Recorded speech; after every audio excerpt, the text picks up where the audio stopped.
There was also a video that was so viral back then. It was a British diver diving in Bali, and the headline says that, oh, Indonesia is the second largest plastic polluters in the world, and if we keep throwing garbage to the oceans like we are doing now, there will be more garbage than fish in the oceans in 30 years. And I think in Islam, there's also a concept similar to that called futur. So I mean, it's part of our human beings, so what's the point of denying it? So I kind of learned to accept that and just flow with it, and then, but also at the same time, always try to remember why you're doing it in the first place. The more I learn about sustainability in Islam, the more I realize that there's so many sustainable value within the Islamic teaching.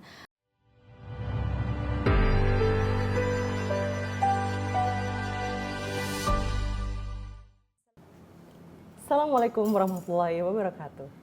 Welcome to Luminihsan podcast.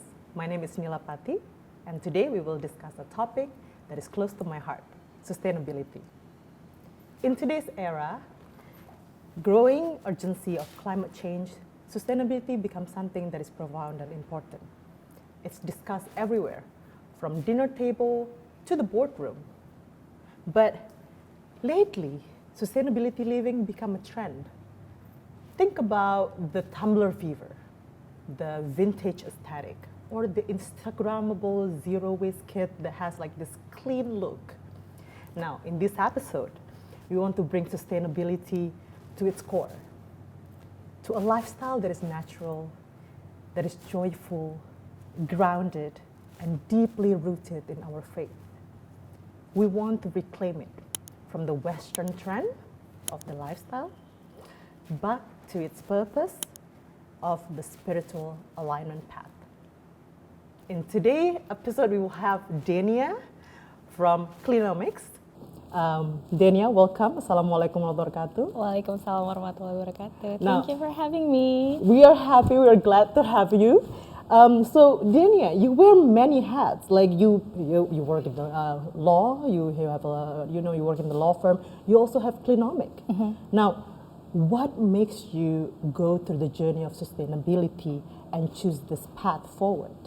Okay, so I started Cleanomic back in 2018. So as a working mom, mm-hmm. I typically buy all of my groceries online. So, and there was a time when I was unboxing everything that I bought, and I realized that the amount of packaging garbage that comes out of my shopping, from the cardboard, from the plastic, from the tape, from the bubble wraps, it really, these garbage is a lot more than the stuff that I bought. And then I realized, okay, there's something wrong with this. And then back then it was also in the heights of this whole e-commerce booming. And I'm also a lawyer, as you mentioned, that I wear many hats. So I'm a corporate lawyer. I do a lot of these fun startup raising, the fundraising for these startups. So I was exposed to a lot of the numbers. So I know that these growth of these e-commerce startup is very exponential.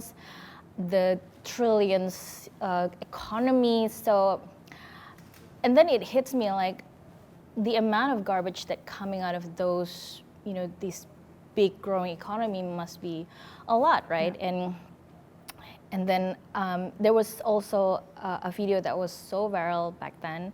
It was a British diver diving in Bali, and the headline says that, oh, Indonesia is the second largest plastic polluters in the world, and if we keep throwing garbage to the oceans like we are doing now, there will be more garbage than fish in the oceans in 30 years. And at the time, I just having a baby.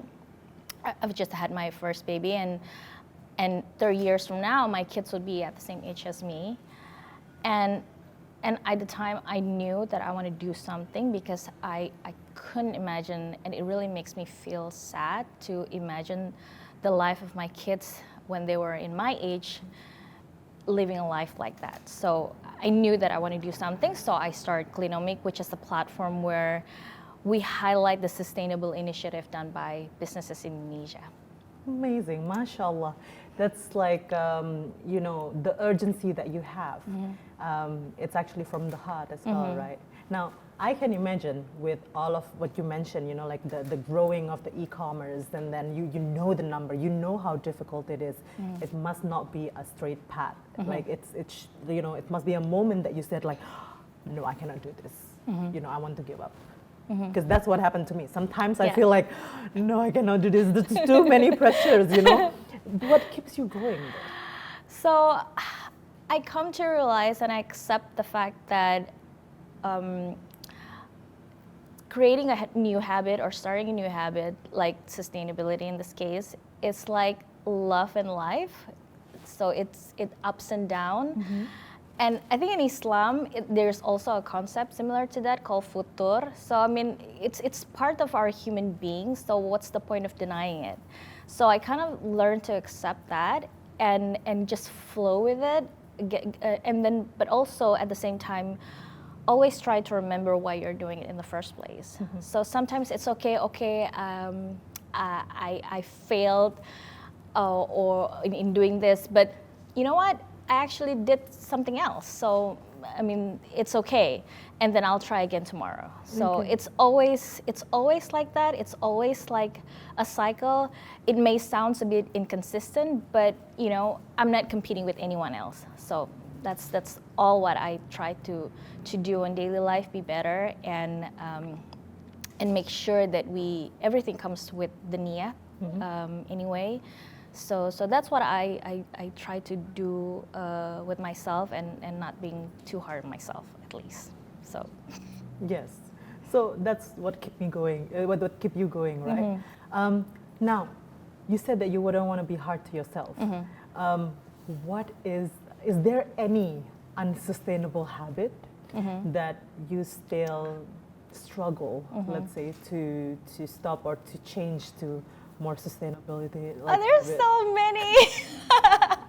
It's because, so I never claim that we're perfect, and nor should anyone claim to be perfect. And it's not something that I strive either.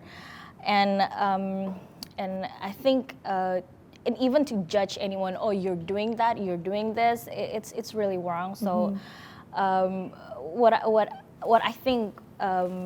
If I'm look back and if I evaluate myself from time to time, I do realize sometimes that I still, for example, buy things that I don't absolutely need sometimes, and maybe because I want to support the sustainable brands, or I want to support my friends and family businesses, and that's why I still doing it. So you know, maybe I don't need a new piece of clothing, but my friends runs like a vintage fashion business that a second hand. So I want to support that.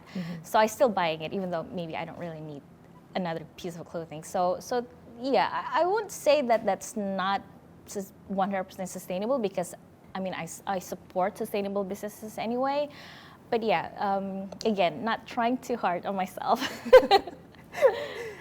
Just keep working on the things that you want to work then. Yes. Now, is there any, like you see many businesses, right? Because the Cleanomics also support businesses, right? Have you ever stumbled upon sustainability trend or green, let's say, movement that looks so ridiculous, but then at the same time it's actually working?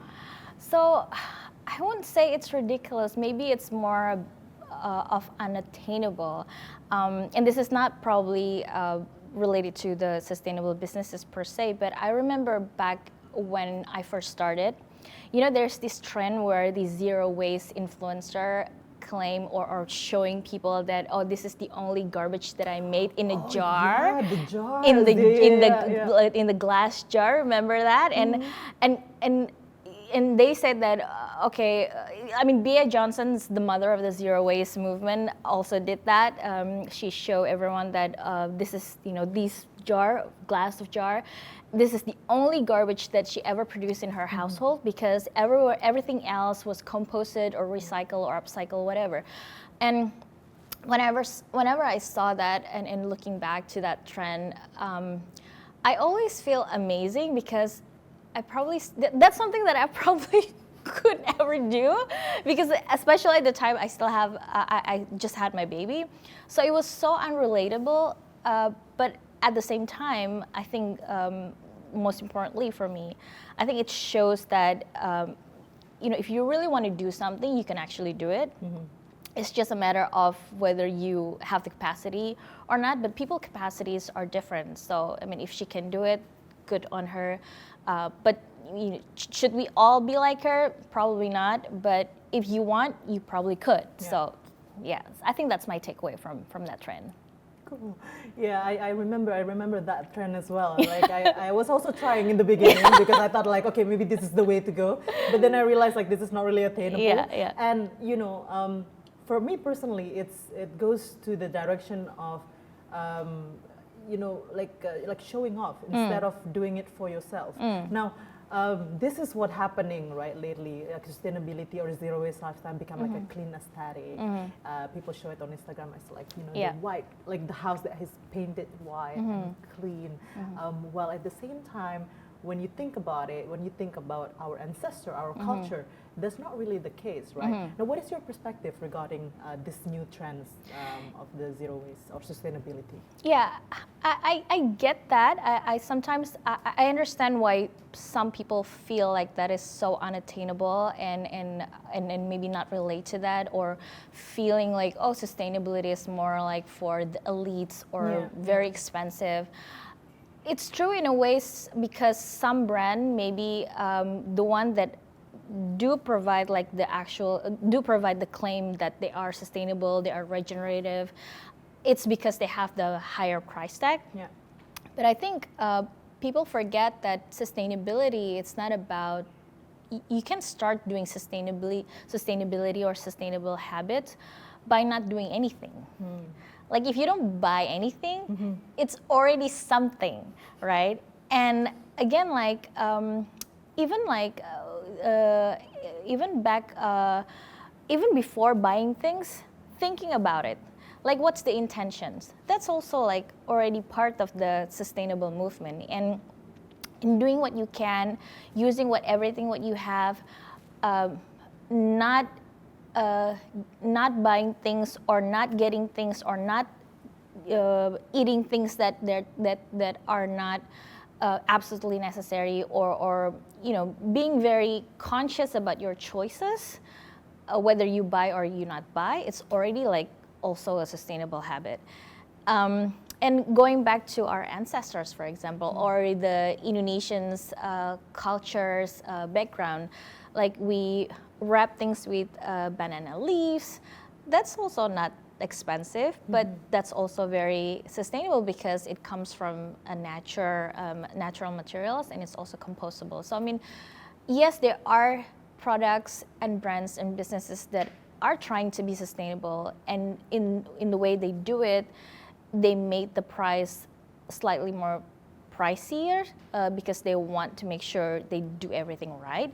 But at the same time, you also have other options in basically not buying anything or doing something else that are not cost you any money. So it's a spectrum, not like a black and white thing. Now that I like to say, it's a spectrum.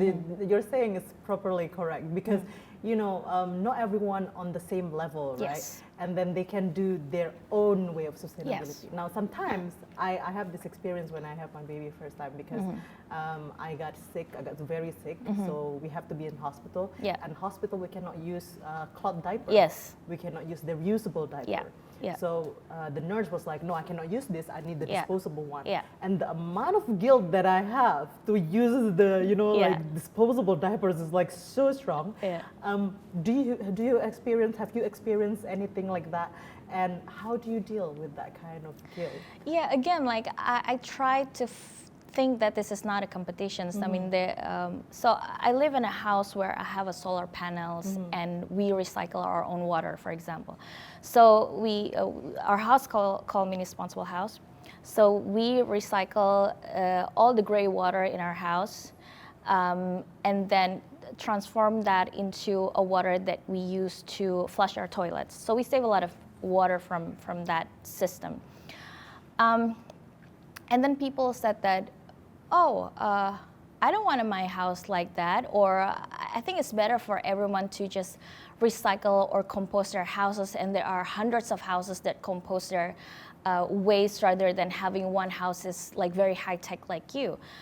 And I was like, this is not a competition. It's like, you know, everyone have their own journey, everyone have their own capacities, and you do you. You do whatever works for you. And again, like if you are if you're not successful in one aspect of your life or of when your journey, there are always other opportunity. Like, okay, fine, I failed to, I wasn't being able to compost or reduce my waste, but at the same time, I support other organizations. I do volunteer in these organizations, or I create content to highlight their work. I mean, how are you gonna calculate all that? I mean, no one keeping score on anything. So let's not be hard on ourselves. That's true. Basically, when you do, that's what you just said, you know, like it's a spectrum and you do you, basically, right? Now, for me, being sustainable bring me closer to Allah, bring me closer to the conscious living of being a Muslim, like on the right path, basically, right? Have you experienced that? Have your faith sharpened the way you see sustainability? And is there any, let's say, any click moment when you say like, oh yeah, this is actually in line with Islam? There are so many moments that are like that. It's because the more I learn about sustainability in Islam, the more I realize that there's so many sustainable value within the Islamic teaching. Like the simple thing, water. Like we use water on our daily life for our prayers, right? It's mandatory before we pray. So it's really important to preserve water, to make sure that we always have clean water, to take care of our water. So that's like the one value from Islam.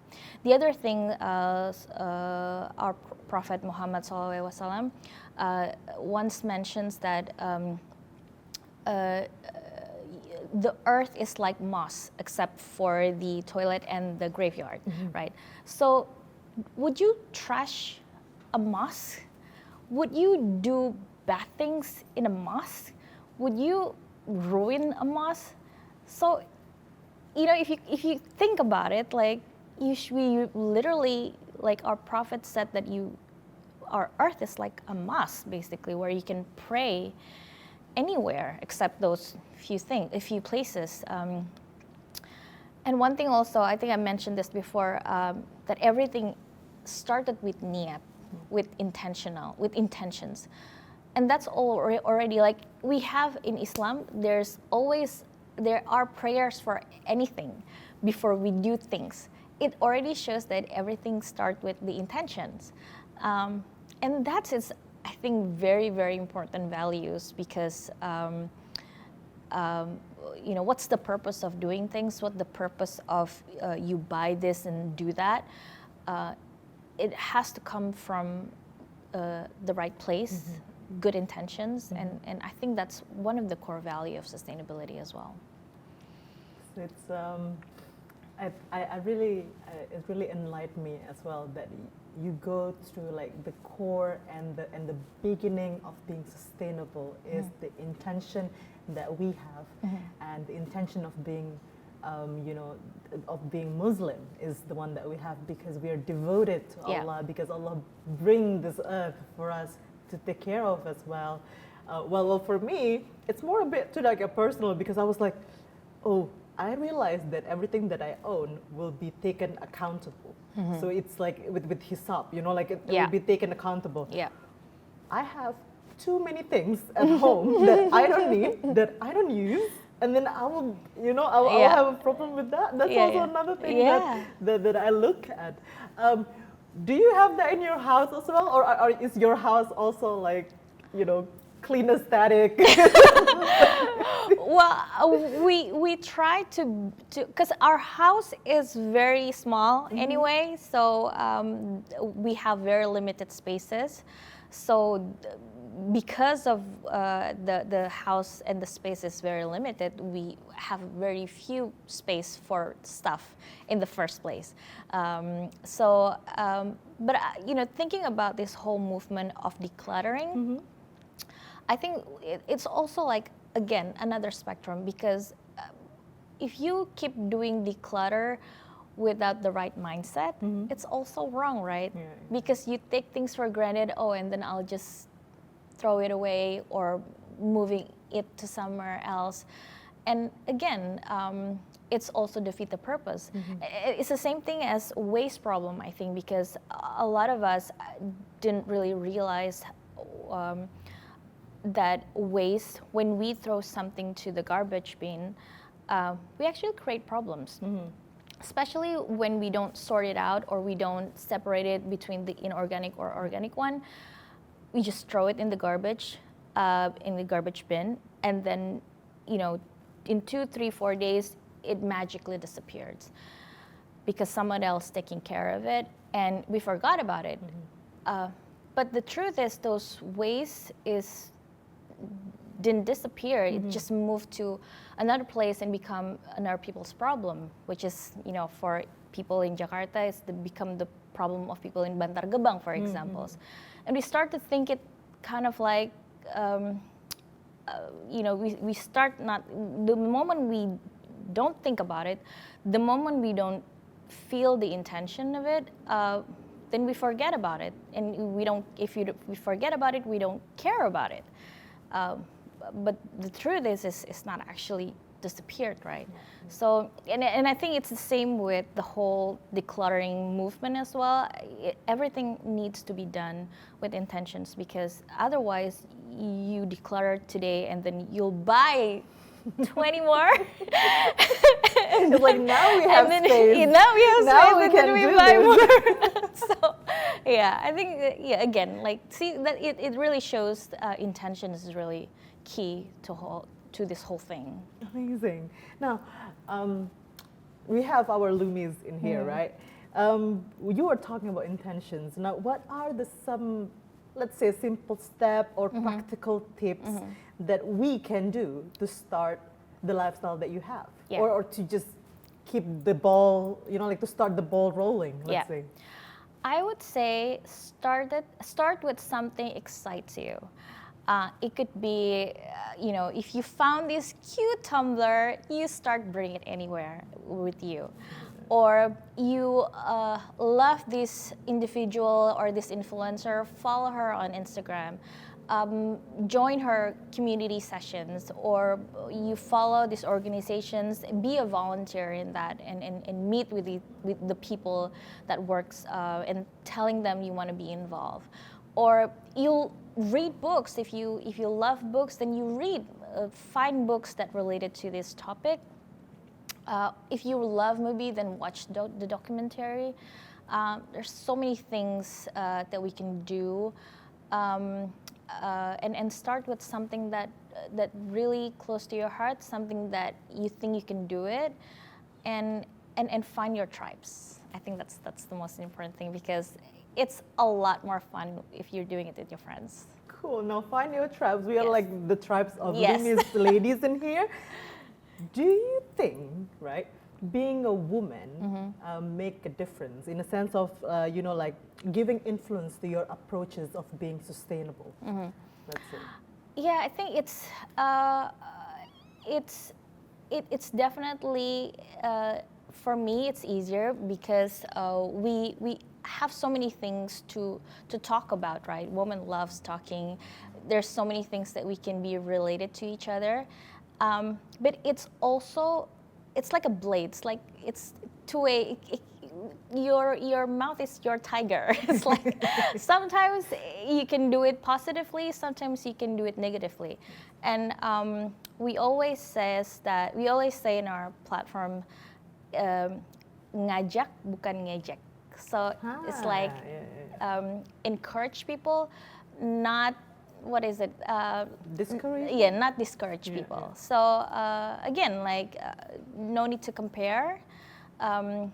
Making it make it a positive vibe, because people are in different levels in their life. You shouldn't. We never know what's happening in their life. So never judge. Try to make everything in a positive manners, and I think women are really good at that. Amazing. Denia, I have one more question to you. Because you're on this level right now. For example, like you've done many things, right? If you could speak to your younger self, all the way before Cleanomics, before this introduction to sustainability and stuff, what would you say? About your choices, about the life that you've built, and like going forward in this direction. I would say trust your guts, plant the seeds, and just do it. Amazing, mashallah. Thank you very much, Denia. So yes, that's basically conclude today's episode about sustainability and Islam. As we know that our faith and our belief really grounded in the topic of being sustainable, being mindful, being purposeful, and go towards intention. Also with our consumption. So next time, if you go out, if you meet somebody, if you are on your dinner table, let's talk about how Islam makes you to be the person that become good, not just to yourself, not just to people around you, but to your surrounding and to the earth that Allah is blessing us and giving to us. Thank you very much. My name is Nila Patty. Wassalamualaikum warahmatullahi wabarakatuh.